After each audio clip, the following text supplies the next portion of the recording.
Hello నమస్తే, welcome back to Keerthi ముచ్చట్లు. ఎలా ఉన్నారు అందరూ? మేమైతే సూపర్గా ఉన్నాం అనమాట. కామెంట్ చేయండి మీరు ఎలా ఉన్నారు. నేను ప్రతిసారి ప్రతి వీడియోలో అడుగుతూనే ఉన్నాను ఎలా ఉన్నారు అని చెప్పేసి. నేను పెట్టే వీడియోస్ చాలామంది చూసి చాలామంది రెస్పాండ్ అయ్యి చాలామంది కామెంట్స్ చేసి అట్లా కనెక్ట్ అది లేకున్నా పర్లేదు. నాకైతే ఒక్కరు చూసి ఒక్కరు రెస్పాండ్ అయినా కూడా నేను హ్యాపీగా ఫీల్ అవుతాను అనమాట. అట్లుంటుంది నా మనస్తత్వం. సో ఎవరైనా వీడియోస్ చూసిన వాళ్ళు ప్లీజ్ కామెంట్ చేయండి ఎలా ఉన్నారు అని చెప్పేసి.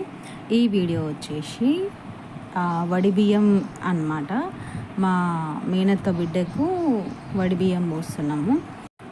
ఏం లేదు, పుట్టింటి నుంచి ప్రతి ఆడపిల్లకి పసుపు కుంకుమ బియ్యం అన్నమాట. అది తంతు ఇక్కడ జరుగుతున్నది.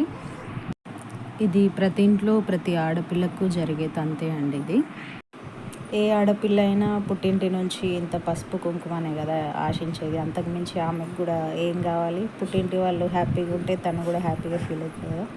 కొంతమంది ఆలోచించే విధానం డిఫరెంట్గా ఉంటుందిలేండి.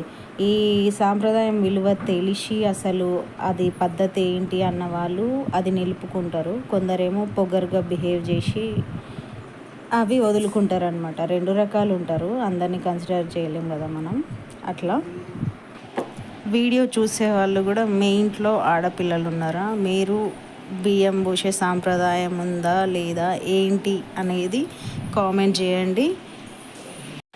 వీడియో నచ్చినట్లయితే లైక్ చేసి షేర్ చేయడం అస్సలు మర్చిపోకండి. వీడియో చూసే ప్రతి ఒక్కరూ ఒక్క లైక్ వేసుకోండి, అంతే చాలు. మీ లైక్ చాలన్నమాట. ఎందుకు లైక్ అనేది ఇంపార్టెంట్ అంటే వీడియో ఇంకా కొంతమందికి రీచ్ కావడం, వ్యూస్ పెరగడం అనేది నాకు సపోర్టివ్గా ఉంటుంది అనమాట. దానికోసం మాత్రమే. ఓన్లీ వీడియో చూసి వదిలేయకుండా జస్ట్ ఒక చిన్న పని చేయడం వల్ల ఈ వీడియోస్ చేస్తున్నందుకు నేను హ్యాపీగా ఫీల్ అవుతా. నాకు సపోర్ట్ చేసినందుకు మీరు కూడా హ్యాపీగా ఫీల్ అవుతారు కాబట్టి లైక్ చేయమని చెప్తున్నా. కామెంట్ చేయకుండా లైక్ చేయకుంటే వీడియోస్ చేస్తుంటే ఎట్లా అనిపిస్తుంది తెలుసా అండి? ఫస్ట్ కొన్ని వీడియోస్కి బాగుంటుంది, ఇంకా వస్తుంటే కొన్ని వీడియోస్కి అయితే ఏదో ఒక్క వన్ సైడ్ షో లాగా ఉంటుంది అనమాట. అట్లని వీడియోస్ చూడరు, రెస్పాండ్ ఉండదు అన్న బాధ ఉండదు. మళ్ళీ వీడియోస్ చూస్తారు, రెస్పాండ్ బాగుంటుంది. కాకపోతే లైక్ సబ్స్క్రైబ్ అని చేయడం కొందరికి రాదు, కొందరు మర్చిపోతారు. అందుకే గుర్తు చేయడం నా బాధ్యత కాబట్టి చేస్తున్నా. Please do like, share and subscribe to Keerthi ముచ్చట్లు.